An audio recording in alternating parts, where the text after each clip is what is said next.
実は今週、世界の自粛が移動していたのだ。たった7日間で、日本人の生活を決める3つの事件が起きてしまったのだ。世界の地軸が移動ってどういうことですか？ずんだもん先輩、たった7日間で何が起きたんですか？今日は5つのニュースの連鎖を紐解く最後のニュースがあなたの貯金口座まで波及する理由を徹底的に掘り下げるのだ。第1の事件はイラン和平の急転直下なのだ。数日前まで停戦交渉が進むという楽観論があった。プーチンがシュレーダーを仲介者に指名してウクライナとの停戦の道も見えていたのだ。ところが火曜日、全てが崩壊したのだ。停戦交渉がぶっ壊れたって何が原因だったんですか？仲介者がいたんじゃないですか？ネタニヤフなのだ。イスラエルの首相が戦争は終わらないと宣言した。ガザでの停戦交渉を蹴ったのだ。それに反発したイラン系民兵勢力が米軍基地への報復攻撃を計画し始めたのだ。イラン系民兵ですか？イランの正規軍じゃなくて何か背後にあるんですか？そこが重要な部分なのだ。イラン正規軍は表面上報復しないと言い張っている。だが民兵勢力は国家代理人のような機能を持っているのだ。つまり公式には関与していない戦争を遂行できるのだ。だから市場は原油価格で反応した104ドルに跳ね上がったのだ。つまりイランは公式には静かだが民兵で動くという手法を使っているのだ。これはちょうど相撲取りが左手で押さえつけながら右手で攻撃するみたいなものなのだ。規則上は右手の動作だけが見えるのだ。それで食費が変わるんですか？原油と小麦とどうつながるんですか？小麦の輸送には船が使われるのだ。その船の燃料が重油なのだ。原油が104ドルに上がれば輸送コストが月3000円分増加する。その分が食パン1斤、卵1パック、ハムの値上げに跳ね返ってくるのだ。つまりタンカーの危機、あなたの朝食の危機なのだ。月3000円。朝食だけで月3000円ですか？それって年間で3万6000円ですね。子供がいる家庭だったら倍ですね。その通りなのだ。これがイラン和平の崩壊が日本人に与える第一の打撃なのだ。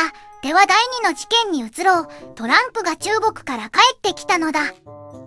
トランプが中国に行ってたんですか？それで何をしてきたんですか？24時間の訪問だった。短い滞在時間の中で彼が協議した内容は3つ。1つ目は貿易戦争なのだ。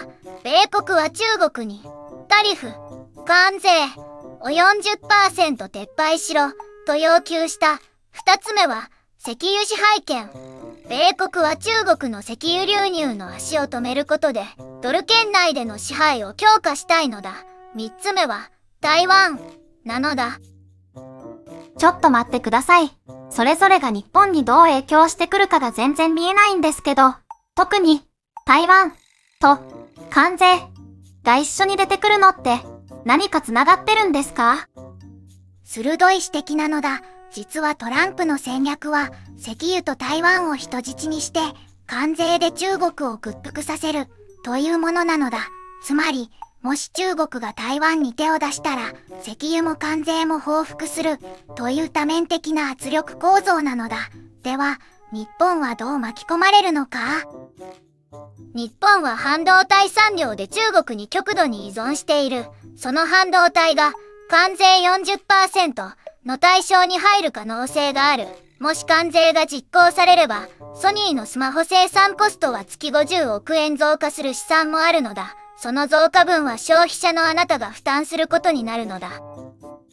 ということは、スマホが値上がりするってことですか？それとも、既存のスマホが作られなくなっちゃうってことですか？両方起こり得るのだ。短期的には値上がり、長期的には日本の電機メーカーが中国から東南アジアへ製造拠点を移す。そうなると、日本国内の雇用が失われるのだ。就職氷河期の再来という悪夢も現実味を帯びてくるのだ。ここまでで2つの事件を見てきたのだ。イラン和平崩壊で食費が月3000円増、トランプ訪中で電気産業の空洞化リスク、なのだ。では、第3の事件、ジェニン難民キャンプの殺害事件に移ろう。ジェニン難民キャンプ？それはどこですか？パレスチナの？ヨルダン川西岸のジェニン地区にあるパレスチナ難民キャンプなのだ。今週、イスラエル軍の大規模な掃討作戦が行われた。その過程で、パレスチナ人の民間人が殺害されたのだ。だが、ここまでなら、またいつものニュース。なのだ。だが今回は違う背景があったのだ。43年なのだ。43年？何か関係があるんですか？1982年、イスラエル軍がジェニン地区を占領した際、市民への虐殺が行われたのだ。その時に殺害されたパレスチナ人の子供たちが今、大人になっているのだ。彼らは親の死を見て育った世代なのだ。つまり、今週の事件は、43年前の怨恨が新しい形で吹き出したという構造を持っているのだ。ここで気づくべき点は、この事件はトランプの台湾政策と無関係ではないということなのだ。米国がパレスチナ問題での和平を放棄すれば、イスラエルはさらに強硬な姿勢を取る。そうなると、中東全体の不安定さが増す。中東が不安定になれば、石油供給は不確実になり、原油104ドルが110ドル、120ドルへと跳ね上がるリスクが高まるのだ。つまり、パレスチナ難民キャンプでの殺害が、日本の食費と雇用、に影してくるってことですね。それって、あまりに遠い話じゃないですか？遠くはないのだ。今、日本の前には、5日間の選択肢があるのだ。あと5日間で、トランプが中国への関税を、正式発令、するか、延期、するか、その決定が下される。その決定次第で、日本企業の中国での事業戦略が大きく変わるのだ。もし関税が発令されれば、日本の失業率は3ヶ月以内に 0.5 ポイント上がると経済学者は試算しているのだ。つまり、あなたの友人の誰かが職を失う確率が高まるのだ。イラン和平の崩壊、トランプ訪中での貿易戦争、パレスチナ人殺害、一見バラバラに見える3つの事件が、実は日本の食費、雇用、円相場という目に見える形で日本人に波及してくる。